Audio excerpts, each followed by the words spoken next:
Every time we begin a session, we begin with silence. And every time we end a session, we end with silence. Now this can be done for everything that we do. Whether it's a meeting, whether it's obviously like we saw yesterday, a surgery, whether it is anything which you feel requires a pure and powerful state of mind, in which decision making should be accurate, anything which requires clarity of thinking, anything which requires harmony of energy between the people involved should begin and end with silence. As you have seen in the campus in the 3 days, after every 1 hour there was a traffic control. तो हम क्या करते हैं कि जब ऐसे बैठे होते हैं, बात भी कर रहे हैं, मीटिंग भी हो रही है, कुछ भी हो रहा है, और अगर बीच में वो ट्रैफिक कंट्रोल का गीत बजता है तो हम जो कर रहे हैं उसमें रुक जाते हैं. एंड उसका रिजल्ट ये देखा कि जैसे कभी कुछ बात हो रही है, सॉल्यूशन नहीं निकल रहा, एक दूसरे को समझ नहीं पा रहा, मेरा ओपिनियन आपके ओपिनियन से मैच नहीं कर रहा, और उसके बीच में वो ट्रैफिक कंट्रोल का गीत बज जाता है और 2 लोग साइलेंट हो जाते हैं. साइलेंट होते ही, अपनी थॉट्स को चेंज करते ही, जब उस गीत के बाद वापस कॉन्वर्सेशन में आते हैं तो कॉन्वर्सेशन का कंटेंट और एनर्जी दोनों बदल जाता है. So it's a very, very, very, very powerful technique. Just to pause, withdraw, connect to your original self and come back. Because if we don't take those few minutes, then we are working through the top layer of the mind. And if we take these few minutes of silence, then we are working from the intuitive mind. एक है सागर की ऊपर की लहरें और एक है सागर का तला. तो ऊपर की लहरें कैसी होती हैं? सागर की ऊपर की लहरें कैसी होती हैं? That is how our ऊपर का mind is, turbulent. और सागर की तले कैसी होती हैं? शांत. तलों में क्या मिलता है? वहां क्या पड़ा हुआ है? वहां क्या पड़ा है? सिर्फ शांत है वो नहीं, वहां पड़ा क्या है? पर्ल्स. आपके वो नीचे शांति में क्या पड़ा हुआ है? क्या पड़ा है वहां? वहां पड़ा है ज्ञान के पर्ल्स पड़े हुए हैं. हर एक को, कोई ऐसा नहीं है जिसको पता नहीं होता क्या राइट है क्या नहीं है.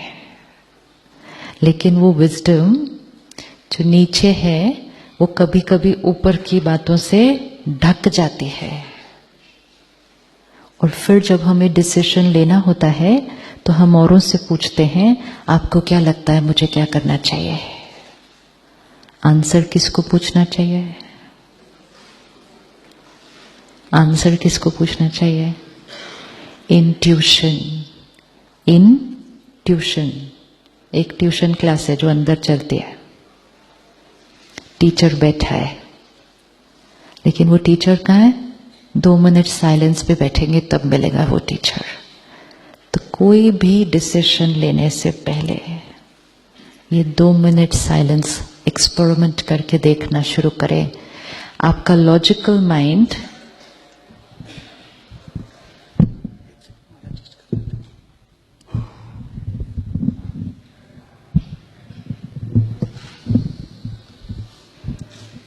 आपका लॉजिकल माइंड एक आंसर देगा और आप 2 मिनट साइलेंस अगर करेंगे शायद आपको दूसरा आंसर मिलेगा.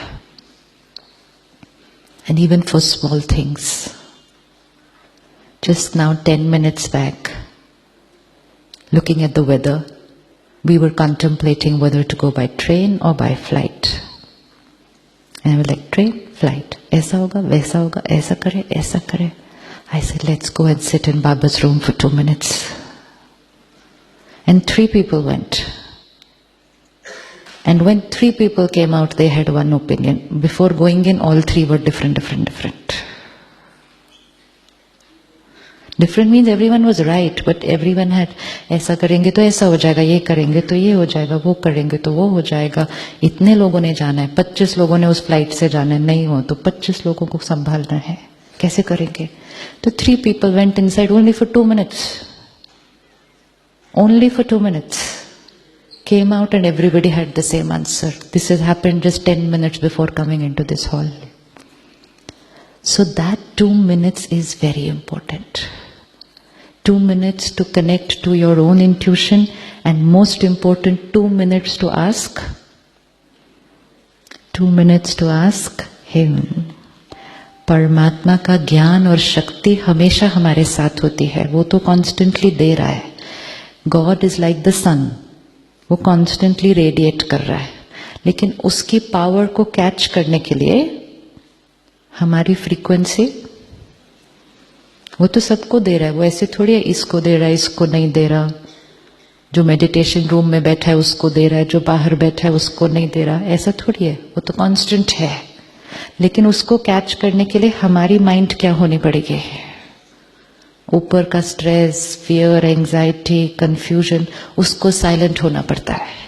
इसलिए that 2 minutes silence. These are very, very small practices which will and should become a part of our lifestyle from tomorrow. And जब आप ये करना शुरू करेंगे, आपको कभी भी किसी और को जाके पूछना नहीं पड़ेगा, आपको क्या लगता है मुझे क्या करना चाहिए. क्योंकि अगर कोई आंसर दे भी दे तो इम्प्लीमेंट तो फिर भी हमको करना है. तो जिसको इम्प्लीमेंट करना होता है उसी को डिसीजन लेना चाहिए.